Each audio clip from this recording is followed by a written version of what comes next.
ஜீவநதின்னு சொல்லி இவங்க காரணியாக்காரர் கூட சேர்ந்து சிறுகுழி அமைப்பு ரெண்டும் சேர்ந்து பண்றாங்க சார். ஸ்டூடெண்ட்ஸ் பசங்களை வச்சு ஆந்திராக்காரன், கர்நாடகாக்காரன், கேரளாக்காரன். அவனுக்கு என்ன இந்த பூமி பத்தி தெரியும்? பல்லவாரி பத்தி அவனுக்கு என்ன தெரியும்? பிரதான பில்டிங் நம்ம நொய்யலுக்கு வர நீரோட மேலதாங்க இருக்கு. அந்த ஓடையே இன்னைக்கு இல்ல. நொய்யலோட நொய்யலோட புறம்போக்கையெல்லாம் ஆக்கிரமிச்சு வச்சிருக்கிறதும் காரணியா தான். இது மசருமா இருக்குது. அது நொய்யலத்தினுடைய கிளை தான் இருக்குது.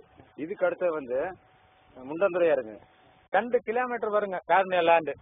அதுக்குள்ள இருக்கிற நீர் மசரும்பு ஆறு இதெல்லாம் ஏற்றி வச்சு மூடிட்டே இருக்கிறாங்க. நீரோட எல்லாம் மூடிட்டு இருக்கிறாங்க. நொய்யலுக்கு போற தண்ணி நீர்வழிப்பாத முக்காவாசி மூடிட்டாங்க. இப்ப இதை மூட போகும்போது தான் நாங்க ஆதிவாசி மக்கள் பிரச்சனை பண்ணது. வருஷம் நம்ம ஜேசிபியை தடுத்து நம்ம மக்கள் ஆதிவாசி மக்கள் எல்லாம் சேர்ந்து தடுத்து விடிய விடிய போராட்டம் பண்ணா பக்கத்து பகுதியில் தாங்க நிக்கிறோம். அன்னைக்கு ஆத்த மூடுனாங்க. நாங்க ஆதிவாசி மக்கள் எல்லாம் சேர்ந்து தடுத்ததுனால அன்னைக்கு விட்டாங்க அந்த ஆட்டை மூடுறத. அப்புறம் நாங்க மாவட்ட ஆட்சியர், தாசில்தாரம்மா அவங்களை எல்லாம் பார்த்து நாங்க ஒரு பேச்சுவார்த்தை பண்றோம். அப்புறம் ஆர்டிஓ மீட்டிங் போட்டாங்க பேரூர்ல. சிறுதொழில்காரங்க காரணியா இது நிர்வாகம் இருக்கலங்க, அவங்களுக்கு சப்போர்ட் பண்ணிருக்காங்க. அதுக்கு காரணம் என்னன்னா, ஏற்கனவே அவங்கள சிறுதொழில்காரர் அங்க நொய்யல் இருக்காங்க, நொய்யலாறு அங்க அவங்க பூமி வச்சிருக்காங்க. இங்க ஆத்து புறம்போக்க ஆக்கிரமிச்சு இந்த அம்மா சிறுதுளிக்காரங்க வாங்கிட்டாங்க இடத்த. இப்ப பெரிய ஆத்துக்குள்ள இங்க எப்படி நடக்குதோ அதே மாதிரி கொண்டு போய் பென்சிங் பண்ணி அந்த ஆத்தோரத்துல இருக்கிற மணல் நம்ம ஒரு ஆதிவாசி மக்கள் ஏதோ வீடு கட்டுறதுக்கு வீட்டு வேலைக்கு ஒரு லோடு கேட்டா தரமாட்டாங்க, எடுக்க வேண்டாம்னு சொல்லிட்டாங்க. ஆனா அவங்க லோடு கணக்குல எடுத்து அவங்க இடத்துல கொட்டி வச்சிருக்காங்க. இன்னைக்கு இதுல சிறுதுளிக்காரங்க வாங்குறதுக்கு முன்னாடி அவங்க ஆத்து புறம்போக்க விட்டுதான் கம்பி வேலி மின்வேலி அமைச்சாங்க. ஆனா இன்னைக்கு சிறுதுளி வாங்கினதுக்கு அப்புறம் ஆத்துக்குள்ளேயே மின்வேலி போட்டுட்டாங்க. அந்த ஆத்துக்குள்ள மின்வேலி போட்டு அந்த ஆக்கிரமிப்படத்திலிருந்து குறைஞ்சது ஒரு 600 லோடு மணலே எடுத்து அவங்க இடத்துல போட்டுட்டாங்க. இன்னைக்கு அது வேற எதை மாதிரி ஆயிருமோன்னு சொல்லி அந்த பூமியை அடுத்தவங்களுக்கு குத்தகைக்கு விட்டுருக்காங்க.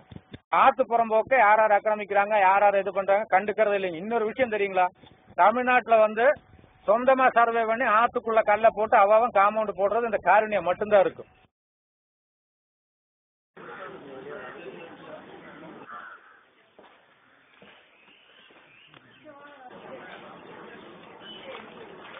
இது பெரிய பல்லவாரிங்க சார். பெரியாத்து வரைக்கும் போற வழி எல்லாமே வழி மறைச்சு மதில் சுவரெல்லாம் போட்டு பிளாக் பண்ணி எல்லாமே கார்னியா யூனிவர்சிட்டி பண்ணிட்டு இருக்குதுங்க. இதுல நிறைய ஆடு மாடுகள்லாம் மேய்ச்சிட்டு பெரியாத்து வரைக்கும், நொய்யல் நதி வரைக்கும், நொய்யல் ஆறு வரைக்கும் வழி இருக்குதுங்க. வழி எல்லாம் அடைச்சிட்டாங்க. அதுல பெரிய ஒரு குளம் மாதிரி இருக்கும், உப்பு பள்ளம்னு அதுக்கு பேருங்க.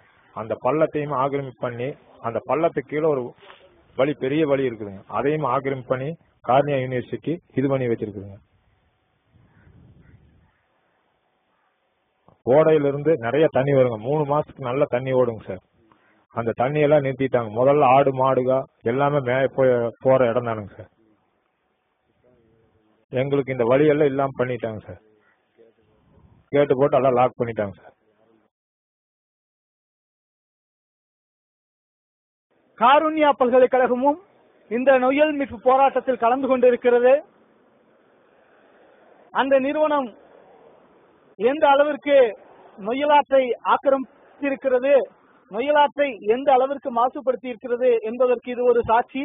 கண்கூடாக பார்க்கலாம். நொய்யலாற்றிற்கு வருடம் முழுவதும் நீர் தருகின்ற அந்த மசரும்பு ஆற்றிலேயே எந்த ஒரு சுத்திகரிப்பும் இல்லாமல் நேரடியாக குப்பை குளங்களோடு கழிவு நீரை கலந்து கொண்டிருக்கிறார்கள். அதற்கு உள்ளாட்சித்துறையும் துணை போயிருக்கிறது. மேலும் கோவைக்கு நீர் தரக்கூடிய அந்த சிறுவாணி குடிநீர் குழாய்க்கு அருகிலேயே கழிவு நீரை கொண்டு வந்து கலந்திருக்கிறார்கள். இதனால் அந்த குடிநீரும் நோய்க்கிருமிகள் தாக்கப்பட்டு நோய் வாய்ப்பு ஏற்படுத்துகின்ற தளமாக மாறுவதற்கு வாய்ப்பு இருக்கிறது. இந்த அளவுக்கு ஆத்த மூடுறவங்க நொய்யல் பேரவை வச்சு நொய்யலுக்கு போற தண்ணி, சாக்கடை தண்ணி, கக்கூஸ் தண்ணி எல்லாம் கலக்கிறது காரணியா தான். அவங்க போய் நொய்யலை காக்குறானா எங்க போய் காக்க போறாங்க?